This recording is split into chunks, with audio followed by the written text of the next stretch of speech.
पराई स्त्री के बारे में सही सोच पर भगवान गौतम बुद्ध की कथा। भगवान गौतम बुद्ध, जिन्होंने मानवता को अहिंसा, करुणा और सत्य का मार्ग दिखाया, अपने जीवन में अनेक शिक्षाएं दी जो समाज और व्यक्ति के नैतिक और आध्यात्मिक उत्थान के लिए महत्वपूर्ण है। एक बार बुद्ध ने पराई स्त्रियों के प्रति उचित दृष्टिकोण रखने की शिक्षा दी, जो आज भी प्रासंगिक है। उनकी यह कथा हमें सिखाती है कि किसी भी स्त्री के प्रति आदर, सम्मान और शुद्ध सोच रखना कितना आवश्यक है। बुद्ध अपने शिष्यों के साथ मगध राज्य में भ्रमण कर रहे थे। एक दिन वे एक गांव में पहुंचे, जहां उनके आने की सूचना पाकर ग्रामीण लोग बड़ी संख्या में उनसे मिलने आए। उनमें से कई लोग उनके प्रवचनों को सुनने के लिए उत्सुक थे। गांव के मुखिया ने बुद्ध से आग्रह किया कि वे गांव में एक प्रवचन दे। बुद्ध ने सहमति दी और एक वटवृक्ष के नीचे बैठकर प्रवचन आरंभ किया। प्रवचन के दौरान एक युवा व्यक्ति ने बुद्ध से प्रश्न पूछा, भगवान, जीवन में नैतिकता और संयम को बनाए रखने का सबसे सरल उपाय क्या है? बुद्ध ने उत्तर दिया, नैतिकता और संयम का आधार हमारी सोच में शुद्धता है। यदि हमारी सोच शुद्ध है तो हमारा आचरण भी शुद्ध होगा। विशेष रूप से पराई स्त्रियों के प्रति हमारी दृष्टि और व्यवहार का शुद्ध होना बहुत महत्वपूर्ण है। युवक ने फिर पूछा, भगवान, लेकिन यदि किसी व्यक्ति का मन भटक जाए और वो पराई स्त्री के प्रति अनुचित सोच रखने लगे, तो वो स्वयं को कैसे संभाले? बहुत समय पहले एक साधु हिमालय की गुफाओं में तपस्या करता था। वो अत्यंत सरल और शुद्ध जीवन जीता था। एक दिन उसकी गुफा के पास एक स्त्री आई, जो अपने पति से विवाद के बाद घर छोड़कर जंगल में भटक रही थी। वो स्त्री भयभीत और थकी हुई थी। उसने साधु से गुफा में शरण मांगी। साधु ने उसे शरण दी और कहा, तुम यहां सुरक्षित रह सकती हो, लेकिन तुम्हें अपनी सीमाओं का पालन करना होगा, और मैं भी अपने साधु धर्म का पालन करूंगा। रात के समय जब साधु ध्यान कर रहा था, तो उसके मन में विचार आया, यह स्त्री बहुत सुंदर है, क्या यह सही है कि मैं उसे अपने पास रहने दूं? इस विचार ने साधु को विचलित कर दिया, लेकिन साधु ने तुरंत अपने मन से कहा, यह स्त्री किसी की पत्नी, किसी की बेटी और किसी की बहन है। यह मेरी नहीं, बल्कि संसार की अमानत है। मैं इसका सम्मान करूंगा और इसे सुरक्षित रहने दूंगा। मैं इसे एक मां, बहन और बेटी के रूप में देखूंगा। यह सोचकर साधु का मन शांत हो गया। उसने अपनी दृष्टि को शुद्ध रखा और स्त्री की सहायता की, बिना किसी अनुचित भावना के। कथा समाप्त करने के बाद बुद्ध ने कहा, मनुष्य के मन में विचार आना स्वाभाविक है, लेकिन उन्हें दिशा देना हमारे हाथ में है। पराई स्त्री को मां, बहन या बेटी के समान देखना ही सच्चा नैतिक आचरण है। यह दृष्टिकोण न केवल हमें, बल्कि समाज को भी शुद्ध और सुरक्षित बनाता है। बुद्ध ने यह भी कहा, किसी भी स्त्री के प्रति आदर और सम्मान रखना केवल बाहरी आचरण नहीं है, यह हमारे भीतर की सोच का प्रतिबिंब है। यदि हमारी सोच शुद्ध है तो हमारा व्यवहार भी शुद्ध होगा। बुद्ध ने इस प्रसंग में अपने एक प्रमुख शिष्य आनंद की परीक्षा भी ली। उन्होंने आनंद से पूछा, आनंद, यदि तुम मार्ग में किसी स्त्री को देखो तो तुम्हारी दृष्टि कैसी होनी चाहिए? आनंद ने उत्तर दिया, भगवान, यदि वो स्त्री मेरी आयु की हो तो मैं उसे अपनी बहन के रूप में देखूंगा। यदि वह मुझसे बड़ी हो तो मैं उसे अपनी मां के रूप में देखूंगा, और यदि वह मुझसे छोटी हो तो मैं उसे अपनी बेटी के समान देखूंगा। इस प्रकार मेरी दृष्टि सदा शुद्ध और सम्मानपूर्ण रहेगी। बुद्ध ने आनंद की बात से सहमति जताई और कहा, यह दृष्टिकोण ही सच्चे साधक और नैतिक व्यक्ति की पहचान है। बुद्ध के इस प्रवचन का गांव के लोगों पर गहरा प्रभाव पड़ा।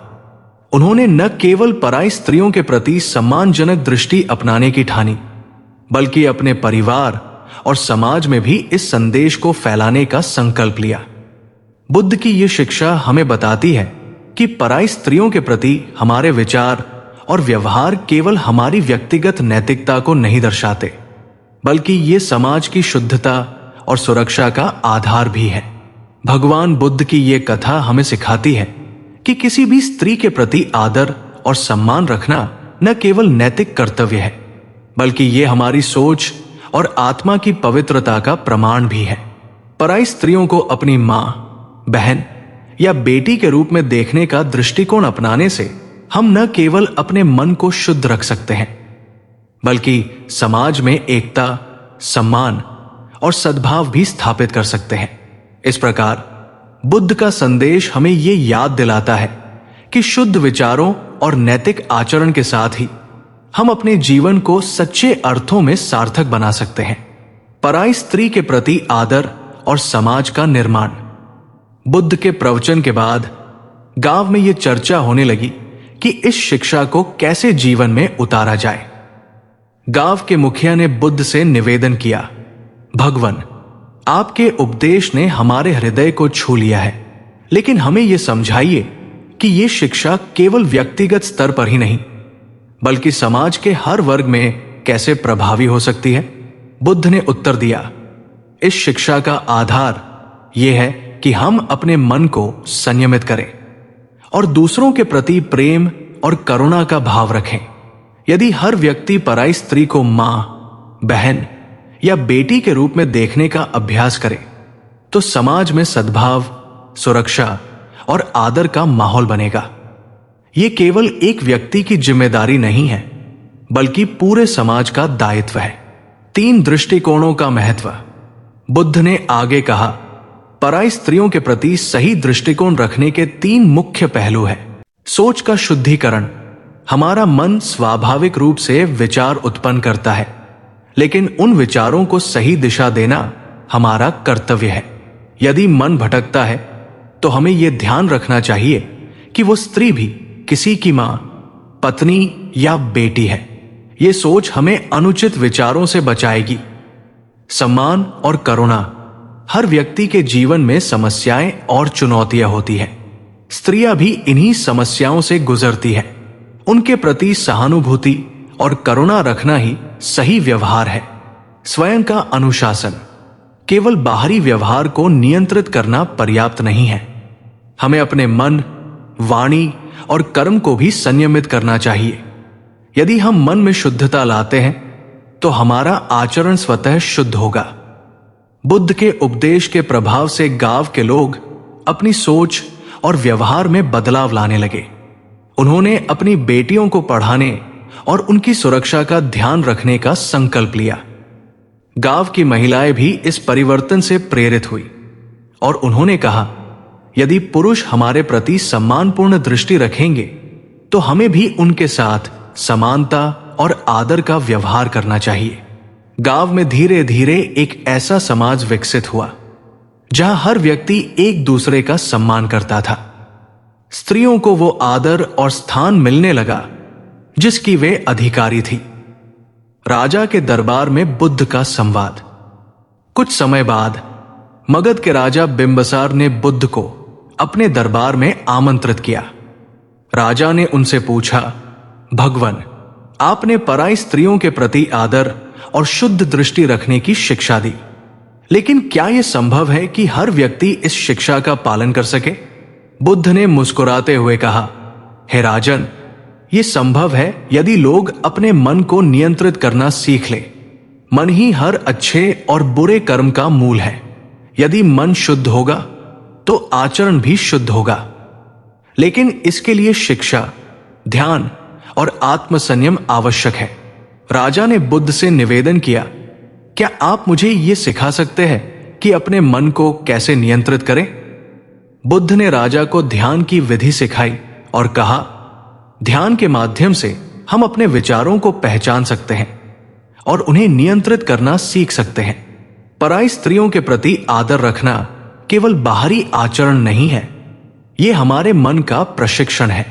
ध्यान का महत्व। बुद्ध ने ध्यान के महत्व पर जोर दिया। उन्होंने कहा, यदि हम ध्यान के माध्यम से अपने मन को समझेंगे तो हम जान पाएंगे कि कौन से विचार हमें लाभ पहुंचाते हैं और कौन से हानि। अनुचित विचारों को त्यागना और सकारात्मक विचारों को अपनाना ही सच्चा ध्यान है। उन्होंने एक सुंदर दृष्टांत सुनाया। एक व्यक्ति ने एक खेत में विषैले पौधे उगते देखे। उसने सोचा, यदि मैं इन पौधों को उखाड़ दूं और यहां अच्छे पौधे लगाऊं तो ये खेत लाभदायक हो जाएगा। उसी प्रकार हमारा मन भी एक खेत है। अनुचित विचारों को उखाड़कर उसमें करुणा, प्रेम और आदर के विचार बोने चाहिए, तभी हमारा जीवन सार्थक होगा। पराई स्त्री के प्रति शुद्ध दृष्टि का व्यापक संदेश। बुद्ध ने इस शिक्षा को न केवल व्यक्तिगत नैतिकता के लिए महत्वपूर्ण बताया, बल्कि समाज और राष्ट्र की समृद्धि के लिए भी आवश्यक बताया। उन्होंने कहा, जहां स्त्रियों का सम्मान होता है वहां देवता भी वास करते हैं, लेकिन जहां उनके साथ अन्याय होता है वहां विनाश होता है। उन्होंने राजा से आग्रह किया कि वो अपने राज्य में स्त्रियों की शिक्षा, सुरक्षा और सम्मान के लिए नियम बनाए। राजा ने बुद्ध की सलाह पर अमल करते हुए अपने राज्य में कई सुधार किए। बुद्ध की इस शिक्षा का प्रभाव धीरे धीरे मगध और आसपास के राज्यों में फैलने लगा। लोग पराई स्त्रियों के प्रति सम्मान और करुणा का भाव रखने लगे। समाज में आपसी विश्वास और सौहार्द बढ़ा। यह कथा हमें सिखाती है कि किसी भी समाज की समृद्धि उसके नैतिक मूल्यों पर आधारित होती है। पराई स्त्रियों के प्रति सम्मानजनक दृष्टि रखना केवल नैतिकता नहीं, बल्कि मनुष्य होने की सच्ची पहचान है। बुद्ध के ये उपदेश आज भी हमें सही मार्ग पर चलने की प्रेरणा देते हैं। हर स्त्री का सम्मान करें, चाहे वो पराई हो या अपनी। मन को शुद्ध और अनुशासित रखें। पराई स्त्रियों को मां, बहन या बेटी के रूप में देखें। अपने विचारों को नियंत्रित करने के लिए ध्यान और आत्मसंयम का अभ्यास करें। समाज में स्त्रियों के अधिकारों और सम्मान के लिए प्रयास करें। भगवान बुद्ध की ये कथा और उनके उपदेश हमें ये याद दिलाते हैं कि मनुष्य का जीवन तभी सार्थक होता है जब वो दूसरों के प्रति आदर और करुणा का भाव रखता है। पराई स्त्री के प्रति सोच का गहन प्रभाव। बुद्ध का ये उपदेश न केवल नैतिकता का एक नियम था, बल्कि ये गहरे आध्यात्मिक और सामाजिक प्रभाव का आधार था। बुद्ध ने इसे व्यक्तिगत आत्मा की शुद्धि और समाज के सामूहिक विकास के लिए आवश्यक बताया। उन्होंने अपने शिष्यों से कहा कि एक साधक के लिए यह केवल बाहरी आचरण नहीं, बल्कि भीतर की जागरूकता का हिस्सा होना चाहिए। एक बार बुद्ध के एक शिष्य, जिसने गृहस्थ जीवन त्याग कर संन्यास लिया था, ने उनसे प्रश्न किया, भगवान, जब हम गृहस्थ जीवन में थे तब हमारे लिए स्त्रियों से दूरी बनाए रखना सरल नहीं था, लेकिन अब जब हमने संन्यास ले लिया है तब भी मन कभी कभी विचलित हो जाता है। इसे कैसे नियंत्रित करें? एक युवक था जो एक बार किसी तीर्थ यात्रा पर जा रहा था। मार्ग में उसे एक बहुत गहरी नदी पार करनी पड़ी। उसने एक नाव बनाई और नदी को पार कर लिया, लेकिन पार पहुंचने के बाद भी वो उस नाव को अपने सिर पर ढोने लगा। किसी ने उससे पूछा, तुम इस नाव को क्यों ढो रहे हो? युवक ने उत्तर दिया, इसने मुझे नदी पार कराई, इसलिए ये मेरे लिए मूल्यवान है। मैंने उससे कहा, यद्यपि ये नाव तुम्हारे लिए उपयोगी थी, लेकिन अब तुम्हें इसे छोड़ देना चाहिए। उसी प्रकार साधना का अर्थ केवल शरीर से दूरी नहीं, बल्कि मन के भटकाव से मुक्ति पाना है।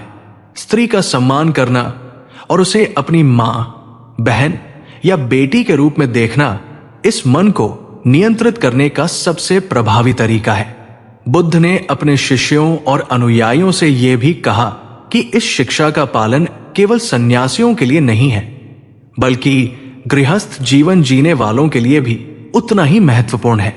उन्होंने कहा, जो व्यक्ति विवाह बंधन में बंधा है उसे भी यह समझना चाहिए कि पराई स्त्री के प्रति गलत दृष्टि रखना न केवल नैतिकता का हनन है, बल्कि ये अपने परिवार और समाज के लिए भी विनाशकारी है। यदि तुम अपने परिवार में अपनी पत्नी का सम्मान करते हो और दूसरों की पत्नियों का सम्मान भी उसी प्रकार करते हो, तो तुमने सच्चा धर्म निभाया। लेकिन यदि तुम दूसरों की पत्नियों को अनुचित दृष्टि से देखते हो, तो ये तुम्हारे जीवन में अशांति और विघटन का कारण बनेगा। बुद्ध ने स्त्रियों के अधिकारों और उनकी स्वतंत्रता पर भी जोर दिया। उन्होंने कहा, स्त्री केवल पुरुष की संपत्ति नहीं है, वो भी एक स्वतंत्र व्यक्ति है जिसे सम्मान, प्रेम और समानता का अधिकार है।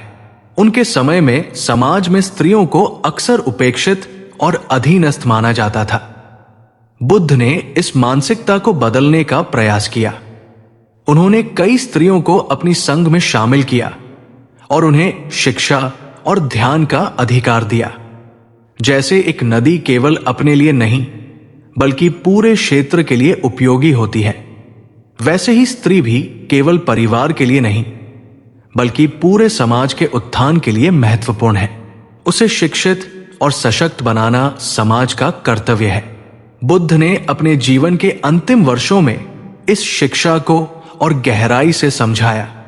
उन्होंने कहा, किसी भी समाज की स्थिरता इस बात पर निर्भर करती है कि वह अपने कमजोर वर्गों का कितना सम्मान करता है। यदि स्त्रियों का सम्मान होगा तो वो समाज न केवल नैतिक होगा बल्कि समृद्ध भी होगा। पराई स्त्री के प्रति आदर रखने का अर्थ केवल बाहरी व्यवहार नहीं है, बल्कि ये हमारी आंतरिक पवित्रता का प्रतीक है। जब तक हम अपने भीतर पवित्रता नहीं लाएंगे, तब तक हमारे समाज में शांति और सद्भाव नहीं हो सकता। बुद्ध के प्रमुख शिष्य आनंद ने भी इस संदेश को जनवरी से जनवरी तक पहुंचाने में महत्वपूर्ण भूमिका निभाई। उन्होंने बुद्ध के उपदेशों को सरल भाषा में लोगों को समझाया। एक बार उन्होंने कहा, यदि तुम स्त्रियों का सम्मान करते हो तो तुम अपने धर्म का पालन कर रहे हो। धर्म का अर्थ केवल पूजा या प्रार्थना नहीं है, बल्कि दूसरों के प्रति आदर और करुणा का भाव रखना है। आनंद ने इस बात पर जोर दिया कि समाज में स्त्रियों को शिक्षित करना और उन्हें आत्मनिर्भर बनाना सबसे महत्वपूर्ण है। बुद्ध के इन उपदेशों ने धीरे धीरे समाज में बड़ा परिवर्तन लाया। लोग पराई स्त्रियों के प्रति सम्मानपूर्ण दृष्टिकोण अपनाने लगे। इस बदलाव का परिणाम यह हुआ कि स्त्रियों को शिक्षा और स्वतंत्रता का अधिकार मिला। समाज में नैतिकता और सद्भाव का माहौल बना। आपराधिक प्रवृत्तियों में कमी आई। आज के संदर्भ में शिक्षा, भगवान बुद्ध की ये शिक्षा आज भी प्रासंगिक है। आधुनिक समाज में जहां स्त्रियों के प्रति अपराध और भेदभाव की घटनाएं आम हैं, बुद्ध का यह संदेश हमें सही मार्ग दिखा सकता है। हमें यह समझना चाहिए कि स्त्रियों के प्रति सम्मान न केवल नैतिकता का सवाल है, बल्कि ये एक सभ्य समाज की नींव है। भगवान बुद्ध की इस कथा और शिक्षा का सार यह है कि पराई स्त्रियों के प्रति हमारी दृष्टि और व्यवहार में शुद्धता होनी चाहिए।